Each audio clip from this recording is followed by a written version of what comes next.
नमस्कार साथियों, स्वागत है आपका। तो देखिए आज की क्लास में करने जा रहे हैं विटामिन।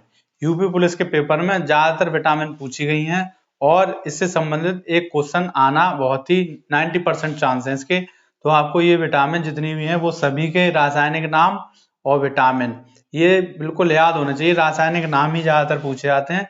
तो देखिए क्या है इनके रासायनिक नाम। तो देखिए आविष्कारक कौन है विटामिन के, तो वो है फंक।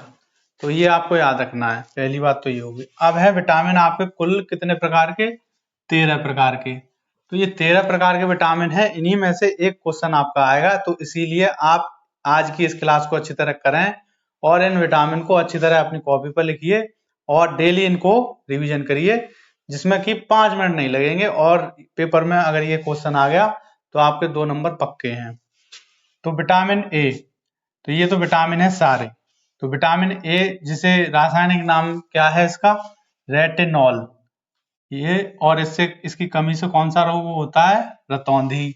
रतौंधी मतलब आंखों का रोग है। अब विटामिन सी, विटामिन सी से एस कार्बिक एसिड, इसका नाम है एस कार्बिक एसिड, इसकी कमी से स्कर्वी रोग होता है। विटामिन डी कैल्सीफेरॉल, इसकी कमी से रिकेटस रोग होता है, हड्डियों का रोग। ये हड्डियों के लिए होता है विटामिन डी, जो कि केवल किसी सब्जी में नहीं पाया जाता है, ये केवल सूर्य की रोशनी और मछली के हृदय में पाया जाता है, उसके ऑयल में। अब है विटामिन, ये है ई, टोकोफेरॉल। इसका नाम क्या है, टोकोफेरॉल। इसको ब्यूटी विटामिन भी कहते हैं। तो ये तो हो गया विटामिन ई, ठीक है। अब विटामिन, ये क्वेश्चन आया था कि ब्यूटी विटामिन या सौंदर्य विटामिन कौन सा है, तो ई को कहते हैं। विटामिन के, तो विटामिन के इसका रासायनिक नाम है नेफ्थोक्विनोन। रक्त का थक्का जमने में ये मदद करता है। अगर इसकी कमी हो तो रक्त का थक्का नहीं जमेगा, रक्त ब्लड मतलब रुकेगा नहीं, बहता ही रहेगा। अब है बी, तो ये बी कॉम्प्लेक्स विटामिन होते हैं, इनकी ये श्रृंखला होती है कम से कम 7, 1 से लेकर 7 तक। B4 नहीं होता है। तो इसमें देखिए विटामिन B1, इसका नाम है थायमिन, इसकी कमी से बेरी बेरी रोग होता है, थायमिन, ठीक है। ये नाम आपको एकदम रट लेने हैं। B2, B2 का रासायनिक नाम क्या है, राइबोफ्लेविन। इसको विटामिन जी भी कह देते हैं। अगर विटामिन जी आ जाए इनमें से किस विटामिन को विटामिन जी कहते हैं, तो विटामिन B2 को कहते हैं विटामिन जी, ठीक है। B2 को विटामिन जी भी कहते हैं। अब B3, B3 का रासायनिक नाम है नियासिन, नियासिन। इससे इसकी कमी से पेलेग्रा रोग होता है, ठीक है। अब है विटामिन B5, B5 को क्या कहते हैं रासायनिक नाम, पेंटाथेनिक एसिड या अम्ल। एसिड और अम्ल एक ही बात है। तो B5 पेंटाथेनिक एसिड, ठीक है।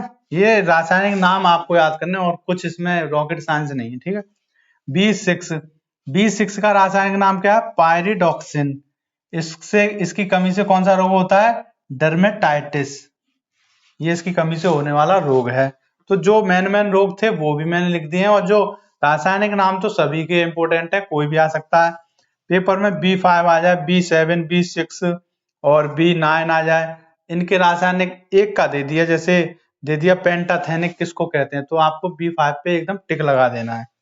B7, B7 का रासायनिक नाम क्या है, बायोटिन, ठीक है। और B12, B12 का रासायनिक नाम क्या है, साइनोकोबाल एमीन, साइनोकोबाला एमीन, ठीक है। कोबाला लिख देते हैं कहीं कहीं, लेकिन साइनोकोबाल एमीन, ये आपको याद करना है। अब बचा B9, B9 को कहते हैं फॉलिक एसिड, ठीक है। ये भी एनीमिया की कमी होती है, इसकी कमी से, और हिमोग्लोबिन बनाने में मदद करता है। तो ये हो गया B9। अब देखिए मैं आपसे एक क्वेश्चन पूछूं, एक क्वेश्चन ये भी आता है कि जल में घुलने वाले विटामिन कौन कौन से हैं, तो B और C ये तो जल में घुलने वाले हैं, बाकी के बचे जितने भी वो वसा में घुलने वाले, A, D, E, K ये सभी वसा में घुलनशील हैं। मतलब बॉडी में जो हमारी वसा होती है चर्बी, उसमें ये सारे A, D, E, K घुल जाते हैं। लेकिन जल में घुलने वाले कौन से हैं, B और C, ये जल में घुलनशील है। जैसे विटामिन सी है एस्कार्बिक, और खट्टे पदार्थों में पाया जाता है विटामिन सी, और बी है ये तो सब्जियों में पाया जाता है। तो ये आपको याद रखने हैं, दोनों इंपोर्टेंट हैं, वसा में घुलने वाले और जल में घुलने वाले। जलने वाले केवल दो ही हैं, बी और सी। अब अगर पेपर में आ जाए कि बताइए थायमिन B1 B2 और आपका B7 B12, इनमें से कौन सा सही जवाब है आपका? किस विटामिन का रासायनिक नाम थायमिन है, ये आपको बताना है। तो अगर आपको ये सभी आपने पढ़े हैं तो आप सीधे आंसर लगा देंगे B1, वरना वहां पे जाके कंफ्यूज हो जाएंगे। वैसे तो आप लगा देंगे, अगर केवल B दे दिया BA D C तो आप लगा देंगे B, लेकिन B1 B2 B7 B12 दे दिए तो आप कंफ्यूज हो जाएंगे। लेकिन पेपर में अब यही दिए जाएंगे, B1 B ही ज्यादातर दिए जाएंगे, तो आपको ये B के सभी रासायनिक नाम अच्छे से याद कर लेने हैं, ठीक है। तो मिलते हैं अगली क्लास में। इंपोर्टेंट और सुनिए, यूपी पुलिस का पेपर आ रहा है, अभी बहुत टाइम है, आप अभी आराम से पढ़ाई करिए। रिवीजन के लिए 11 तारीख से लेकर और 16 तारीख तक 6 दिन बहुत हैं, उसमें आप पूरा जितना भी, फिर अपनी 10 तारीख तक की पढ़ाई स्टॉप कर देना, फिर सारा का सारा रिवीजन करना है आपको, और प्रैक्टिस सेट भी लगाना तभी दिन में एक, ठीक है। आराम से पढ़िए, बहुत टाइम है, भड़बड़ाने की जरूरत नहीं है, नंबर आपका आ जाएगा, ठीक है। मिलते हैं दोस्तों अगली वीडियो में। Thank you.